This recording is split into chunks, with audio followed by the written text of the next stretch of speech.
Good morning friends, मैं जीवन sir स्वागत करता हूं आपके अपने चैनल द इल्यूजन में। आज हम जो टॉपिक लेकर आए हैं उसके बारे में पिछले वीडियो में ही कहा था कि अगला टॉपिक जो होगा वो HCF पर होगा। तो आइए HCF को समझते हैं और उस पर चर्चा करते हैं कि यह कैसे बनाया जाता है, HCF होता क्या है। चलिए, तो HCF होता है हाईएस्ट कॉमन मल्टीपल। मल्टीपल यानी गुणज होता है, यानी महत्तम समापवर्ती। अब ये बातें समझ में नहीं आती है क्या कहना चाह रहा है। तो कहना यह चाह रहे हैं कि अगर मान लीजिए कोई संख्या दिया हुआ है, मान लीजिए यही संख्या दिया हुआ है, चलिए हम इसको बदल देते हैं थोड़ा सा और इसको ये कर दिए, मान लीजिए अब यही है। तो इसमें वह बड़ी से बड़ी संख्या बताइए जो तीनों में उपस्थित हो जाए, यानी तीनों में हो या तीनों से भाग लगे। तो हमको यहाँ पर देखना है, लघुत्तम में हम देखते हैं छोटी से छोटी संख्या, लेकिन महत्तम में हम यह देखते हैं कि बड़ी से बड़ी संख्या क्या हो सकती है। तो जब भी कोई सवाल में रहे बड़ी से बड़ी, तो हम समझ जाएंगे उसको देख करके ये महत्तम समापवर्ती की बात कर रहा है। और जब छोटी से छोटी की बात करेगा तो हम समझ जाएंगे या LCM की बात कर रहा है। तो चलिए अब उदाहरण से हम इसको समझते हैं। तो इन्हें बनाने की दो विधियां हैं। पहला विधि है भाग विधि और दूसरा विधि है अभाज्य गुणनखंड विधि। तो हम देखते हैं कहानी के दौर पे कि कहानी पहले देखिए, अगर सवाल डायरेक्ट बनाए ना तो उतना मज़ा नहीं आता है। तो अगर हम कुछ कहानी से उसको जोड़ सकें तो कितना अच्छा हो कि बना भी लिए और याद भी हो गया हमेशा के लिए। तो चलिए एक कहानी सुनते हैं कि मान लीजिए ये तीनों एक पहलवान है, A, B और C। ये तीनों एक पहलवान है। तो तीनों में कुश्ती का प्रतियोगिता शुरू होने वाला, क्योंकि पहलवान तो कुश्ती लड़ते हैं, तो कुश्ती का प्रतियोगिता तो उनके लिए आम बात है। लेकिन आप देखे होंगे जो छोटे होते हैं पहलवान, जो नौसिखिए होते हैं, वो बड़ा जोश दिखाते हैं कि नहीं, हम बहुत बढ़िया पहलवान है, हम जीत लेंगे। तो मौका भी उन्हें ही दिया गया है इस सवाल के अंतर्गत। ये कहानी मेरी है, ये कहीं किताब की कहानी नहीं है। तो ये जो कह रहा है B और C से कि मैं नया नया सीख कर आया हूँ, मैं नौजवान हूँ, आप दोनों को मैं पस्त कर दूंगा एक एक पटकनी में। तो चलिए देखते हैं कि इनको मौका देख करके क्या यह इन दोनों को हरा पाता है या वह खुद हार जाता है। चलिए देखते हैं। तो छोटे पहलवान को मौका मिला बड़े पहलवान को हराने के लिए। तो आप ये देख करके पता लगा लेंगे ये एक्चुअल में हो क्या रहा है। यहाँ पर भागा हो रहा है। तो 6 1 जा 6 और 6 2 जा 12। तो आप हमें बताइए 12 होता है, सॉरी, क्या छोटे पहलवान ने A ने B को हराया यानी कटा पाया? तो नहीं कटा पाया। तो नहीं कटा पाने से 5 में 2 गया 3 और ये 1। लेकिन इन्होंने हारने से पहले एक बात कहा था उनसे कि तुम छोटे हो, तुम नए नए जौसवान हो, तुमको मौका दे रहे हैं, लेकिन याद रहे कि मुझे हराना होगा। अगर मैं बच गया तो मैं तुम्हें हराऊंगा। और यही बात उसने साबित करके दिखाया। इसने कहा था अगर मैं बच गया, तो देखिए यहाँ बचा कि नहीं बचा, कितना बचा, 3।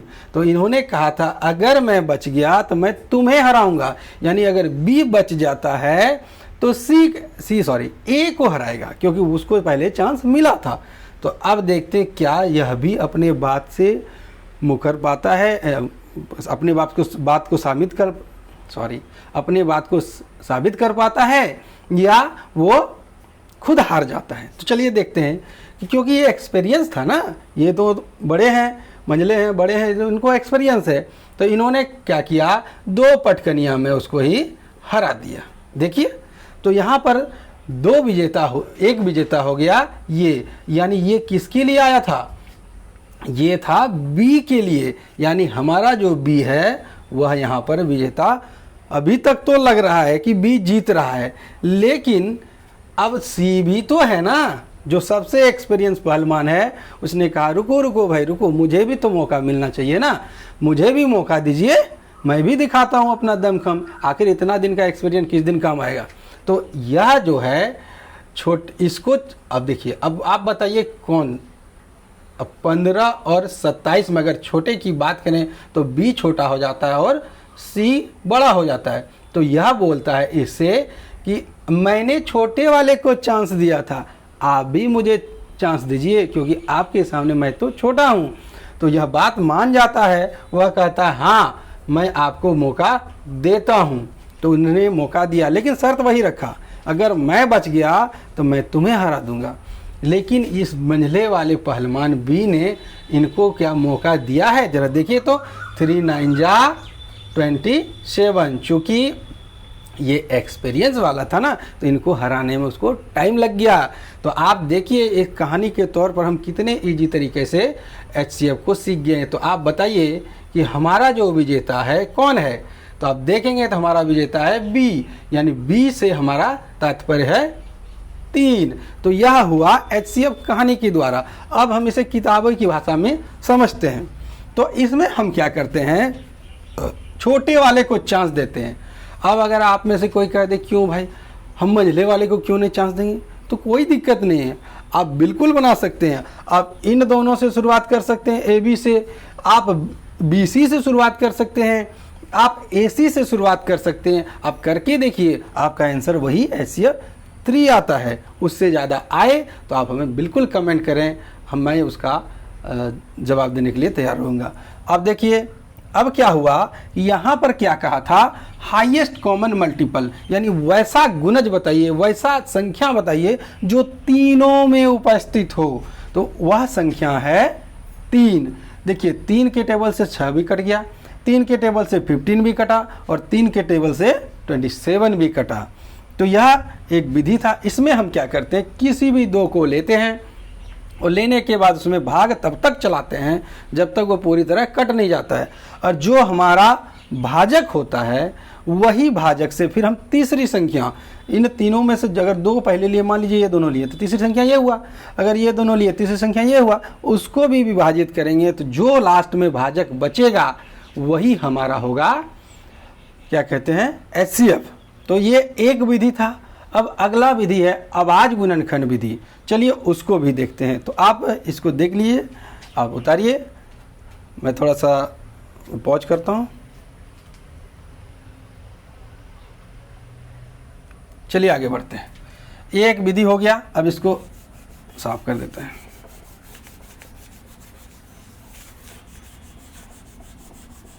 अगला है अभाज्य गुणनखंड विधि।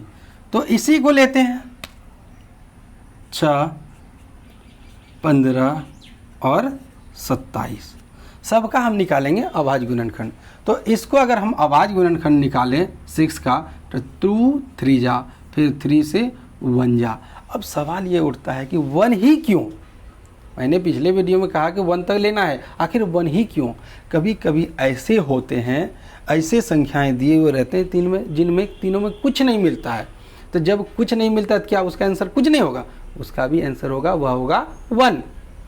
तो चलिए देखते हैं, 2 × 3 × 1। अब हम 15 का निकाल के लेते हैं, क्या आता है, तो 3 5 जा 5 1 जा, यानी 3 × 5 × 1। अब हम क्या देखेंगे 27 का, 3 से 9 बार में, 3 से 3 बार में, और 3 से 1 बार में। तो 3 × 3 × 3 × 1। अब इसमें क्या कहा है कि वह बड़ी से बड़ी संख्या जो तीनों पर मल्टीपल के रूप में हो, यानी सब में जितना दिया हुआ, 3 रहे, 2 रहे, 4 रहे, जितना दिया हुआ रहे उसमें वो मल्टीपल के रूप में होना चाहिए। अभी हम लोग LCM में देखे थे, क्या जो मिलता है उसको तो लेते ही हैं और बाद बाकी को भी लेते हैं, लेकिन HCF में ऐसा नहीं होता है। HCF में होता है कि जो भी, और सॉरी मल्टीपल तभी कह रहे हैं, मल्टीपल एक्चुअली होता नहीं है, फैक्टर होता है, इसीलिए मेरा बार बार सेट नहीं कर रहा था। हाईएस्ट कॉमन फैक्टर होता है। तो इसमें देखते हैं कि ये सब फैक्टर कहलाते हैं, ये इसके भाग जो आते हैं, जब हम गुणनखंड करते हैं तो हर वो गुणनखंड वो उसका फैक्टर कहलाता है। तो फैक्टर को हम देखते हैं, इसमें क्या है फैक्टर, तो इसमें है 3 एक ऐसा फैक्टर है जो तीनों में है। अब देखिए तो 3 है कि नहीं, तो HCF हमारा हो गया 3, और गुना के रूप में 1 भी मिल रहा है। तो जितना भी मिले तीनों में हमको वह सब लेना है, ऐसा नहीं कि हम उसको छोड़ दें, ऐसा नहीं कर सकते हमको सबको देखना होगा कहीं कुछ मिल रहा है क्या। अगर मान लीजिए एक बार 3 मिला, फिर अगला बार 2 मिल जाता तीनों में, तो हम उसको भी लेते हैं और लास्ट में उसको गुना करने के बाद जो हमारा बचता वही हमारा होता HCF। तो देखिए उस विधि से भी बनाए थे तो HCF कितना आया था 3, और इस विधि से भी बनाए तो HCF आ गया 3। अब एक विधि और हम लेना चाहेंगे जो कि यहाँ पर अभी लिखे नहीं है, क्योंकि वह विधि मैट्रिक के क्लास में 10th क्लास में दिया हुआ है, और जिसका नाम है यूक्लिड विभाजन प्रमेयिका, यानी यूक्लिड विधि से हम उसको समझने का प्रयास करेंगे। अब इसे आप उतारिए, थोड़ा सा मैं इरेज कर लेता हूँ।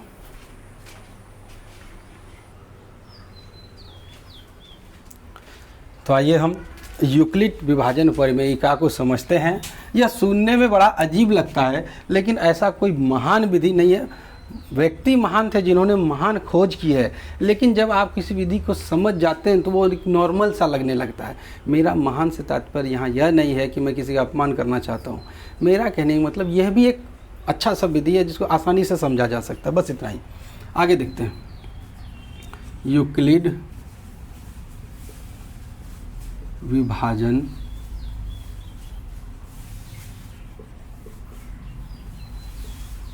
प्रमेयिका। आपको लग रहा होगा बाप रे बाप, ये कौन सा विधि जीवन सर ने बता दिया, बताइए। जबकि हम इस विधि के बारे में 4वीं कक्षा से जानते। जब हम 4थी कक्षा में थे ना, तभी से इसके बारे में जानते, बस समझे नहीं थे कि इससे ऐसे अब निकलता क्या है। वह कन्फ्यूजन भी आज दूर हो जाएगा आपका। चलिए शुरू करते हैं। तो यह विधि है कि देखिए 4 कक्षा में आपने पढ़ा होगा, भाज्य बराबर भाजक गुना भागफल जोड़ शेषफल। तो बताइए, क्या आपने इसे 4थी कक्षा में नहीं पढ़ा था? अगर 4थी नहीं तो 5वीं में ज़रूर पढ़ा होगा। ये कोई, लेकिन इससे आगे कैसे बनेगा वो आप अब समझेंगे। तो चलिए देखते हैं इसको आगे कैसे बनाना है। तो आज इतना तो हम जानते हैं कि भाज्य बराबर भाजक गुना भागफल जोड़ शेषफल। तो कोई भी संख्या अगर लेते हैं, मान लीजिए हम कि इसमें, तो मान लीजिए किसी को हम अगर 2 ले लेते हैं और इससे हम देते हैं भाग, किसी 13 को ले लेते हैं, तो 13 को भाग देते हैं तो 2 6 बार में चलेगा, हाँ या नहीं? बिल्कुल हाँ चलेगा। 3 में 2 गया 1। अब आगे देखते हैं। उम्मीद करता हूँ आप लोगों को समझ में आ रहा हो। अगर ना आए तो कमेंट ज़रूर करें। अब देखिए यहाँ पर ये जो है, ये देख रहे हैं, जो सबसे बड़ी संख्या होती है, यहाँ पर आपको देख के पता चल जाएगा जो सबसे बड़ी संख्या वो बीच में है ना। तो ये जो सबसे बड़ी संख्या यहाँ दिख रहा है, मेरा बड़ी संख्या, इसलिए मैं बार बार कहता हूँ, अगर मैं आपको 13 कहूँगा तो कहीं आप यह ना समझ लें कि वहाँ हमेशा ही 13 ही होगा। तो बड़ी संख्या मतलब इनमें से आपको बड़ी संख्या दिखेगा यहाँ पर। तो ये जो है वो होता है भाज्य। ये क्या है? भाज्य है। और ये जो है भाग उसको दे रहा है, ये कहलाता है भाजक। और यहाँ जो बचा ये है भागफल, और यहाँ पर जो लास्ट में बच गया वो हो गया शेषफल। तो आप बताइए, यदि कोई संख्या पूरी कट जाए, यदि कोई संख्या किसी संख्या से पूरी कट जाए तो उसका शेषफल कितना बचेगा? आप हमें ये कमेंट करके ज़रूर बताइएगा। अगला देखते हैं, समझने का प्रयास करते हैं। तो आप एक चीज़ निश्चित समझें कि जब भी यूक्लिड विधि से आपको कहेगा, जो कि मैट्रिक में हमेशा पूछा जाता है और इससे सवाल मैट्रिक में रहते हैं, तो मैं ऐसा वीडियो बनाने का कोशिश करता हूं जिससे दोनों का भला हो सके। जो कंपटीशन की तैयारी करें उनका भी हो, और जो स्कूलिंग की तैयारी कर रहे हैं उनका भी हो, ताकि लोगों को फ़ायदा होना चाहिए ना। नहीं तो वीडियो बनाने का क्या फ़ायदा। चलिए देखते हैं। अब है भाज्य। इसमें आपको 2 मिलेंगे, बाकियों में 3 4 2 5 6 मिल सकते हैं, लेकिन इसमें यूक्लिड विधि में सिर्फ और सिर्फ 2 ही मिलेंगे, नहीं तो ये नहीं बनेगा। चलिए देखते हैं अगला। एक ले लेते हैं 25 और एक ले लेते हैं 135। ये 2 संख्या ले लिए और हमको निकालना है इसका HCF। क्या निकालना है इसका? HCF। लेकिन कौन से विधि से?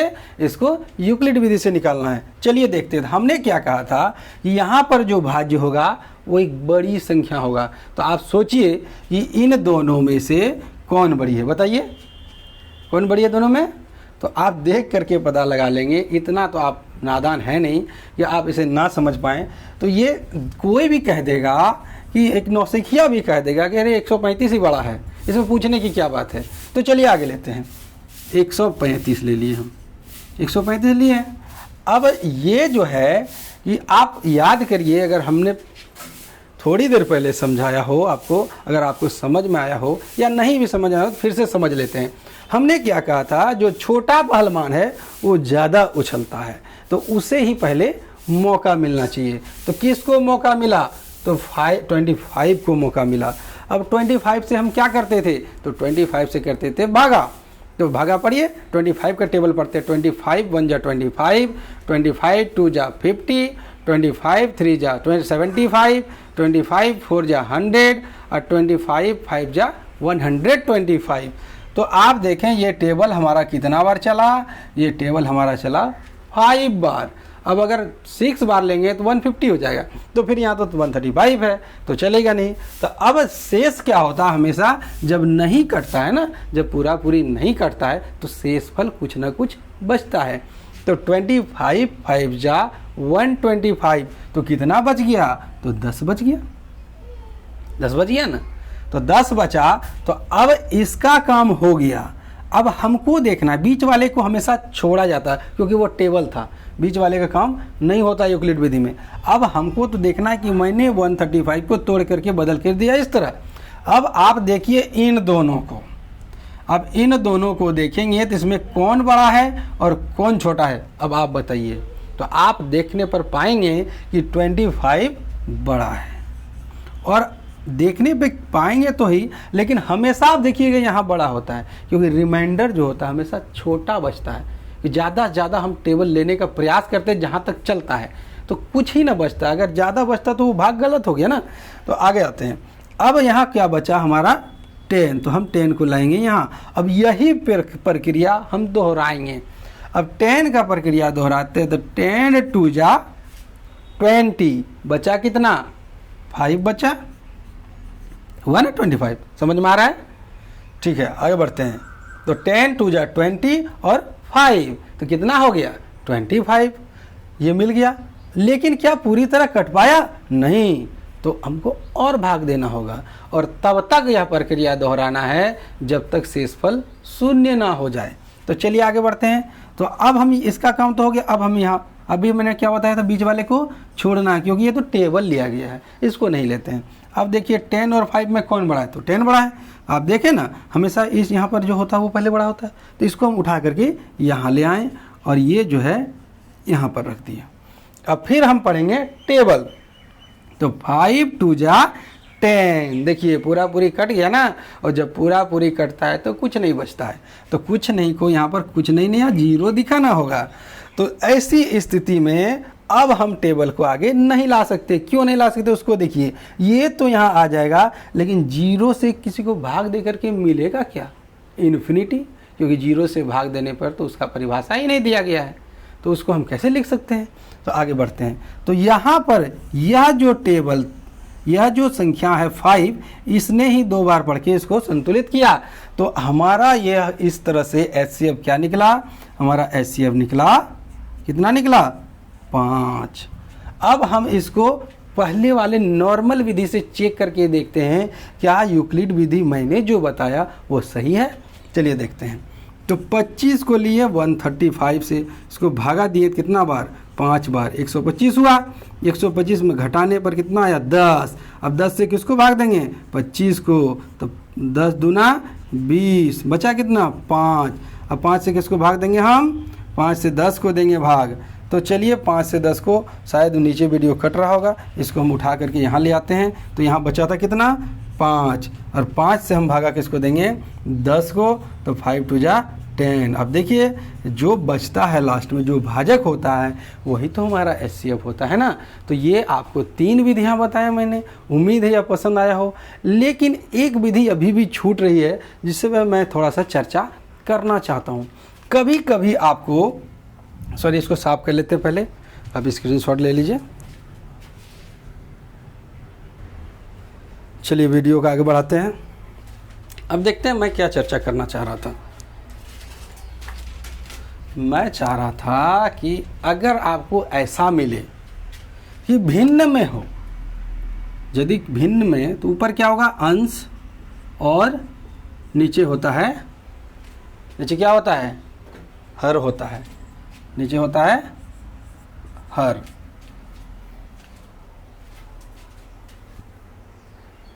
तो आप देखिए कि इस तरह कह दें कि भिन्न का एलसीएम निकालें, तब आप क्या करेंगे, इसकी विधि तो मैंने बताई ही नहीं।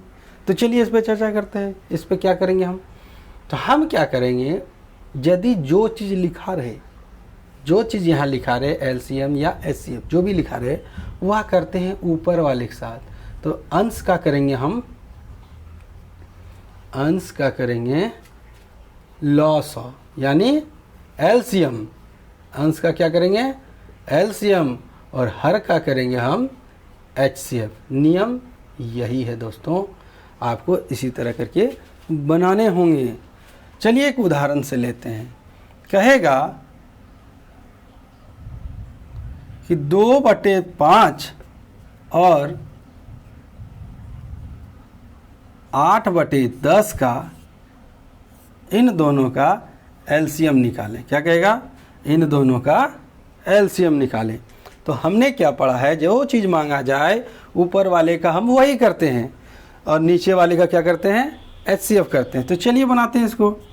तो 2 और 8 का हम करेंगे एलसीएम, एलसीएम, और एचसीएफ करेंगे किसका हम, 5 और 10 का। एलसीएम करेंगे 2 और 8 का, और एचसीएम करेंगे 5 और 10 का। मुझे सबसे अच्छा विधि लगता है पहाड़ा विधि, जिसको गुणज विधि भी कहते हैं। चलिए देखिए, 2 का टेबल पढ़ते हैं। 2 1 जा 2, 2 2 जा 4, 2 3 जा 6, 2 4 जा 8, 2 4 जा 2 3 जा 6, 2 4 जा 8। अब देखते 8 1 जा 8, और जब पहली बार मिल जाए उसी को हम कहते हैं एलसीएम। तो इसमें कितना आया एलसीएम, इसमें एलसीएम आया 8, तो हम ऊपर लिख देंगे 8। एचसीएफ कितना आएगा, तो वह पहाड़ा बताइए जो दोनों में हो। तो आप देखेंगे कि 5 का पहाड़ा इसमें भी है और 5 का पहाड़ा इसमें भी है। तो एचसीएफ हमारा क्या हो गया, 5। अब इसको हम जो, ये हमारा आंसर हो गया, यही कहलाता है एलसीएम। लेकिन अगर कह दे कि आप एचसीएफ निकालें, क्या निकालें, एचसीएफ, एचसीएफ निकालें, हाईएस्ट कॉमन फैक्टर, तब हम जिस तरह बोला जाएगा उसी तरह करेंगे। तो हम अंश का कर देंगे एचसीएफ, और हर का कर देंगे एलसीएम। तो चलिए इसी का बनाते हैं। तो आपको पता है कि अगर हम इसको बनाएंगे तो यहाँ पर लिखना होगा एचसीएफ, है ना, एक समझने के लिए। तो एचसीएफ लिख दिए, तो ऊपर वाले का करना होगा हमको एचसीएफ, और नीचे वाले का करना होगा एलसीएम। तो चलिए एचसीएफ निकालते हैं 2 और 8 का, एचसीएफ, और यहाँ पर निकालेंगे हम एलसीएम। तो जब आप इसका निकालें तो वह टेबल खोजिए जो दोनों कट रहा है, तभी तो एचसीएफ होगा। तो 2 के टेबल में देखिए दोनों कट रहा है, तो ये हमारा हो गया एचसीएफ। और एलसीएम की बात करें तो इसमें क्या करते हैं, अब अगर नहीं समझ में आ रहा है, यदि दोनों एक ही टेबल का रहे तो बड़ा वाला ही हमेशा एलसीएम होता है। अब इसे आजमा करके देख सकते हैं कि यदि दोनों सेम टेबल का है तो बड़ा वाला ही एलसीएम होगा। आप देखिए करके दिखाता, 5 1 जा 5 2 जा, तो देखिए 5 × 1 × 2 कितना हुआ, 10। तो इस तरह कुछ ट्रिक्स होते हैं जिसे आप बनाते बनाते प्रैक्टिस करते करते आपको ऑटोमेटिक आने लगता है। तो ये होता है, ये होगा 10। तो हमारा ये 1/5 हो गया हमारा इसका आंसर। तो उम्मीद करता हूँ आपको यह वीडियो पसंद आया होगा, और बार बार पिछली बार की तरह रिक्वेस्ट करता हूँ, यदि यह वीडियो पसंद आए तो हमारे चैनल को सब्सक्राइब करें, नए नए दोस्तों को जोड़ें, जिसके लिए आपको शेयर करना होगा, और अच्छे अच्छे कमेंट दें ताकि हमारा मोटिवेशन बना रहे। धन्यवाद। और हाँ, आपने नोटिफिकेशन तो ऑन ही नहीं किया तो आपको कैसे पता चलेगा कि नेक्स्ट वीडियो आया कब, तो इसके लिए नोटिफिकेशन को भी ऑन करें। धन्यवाद।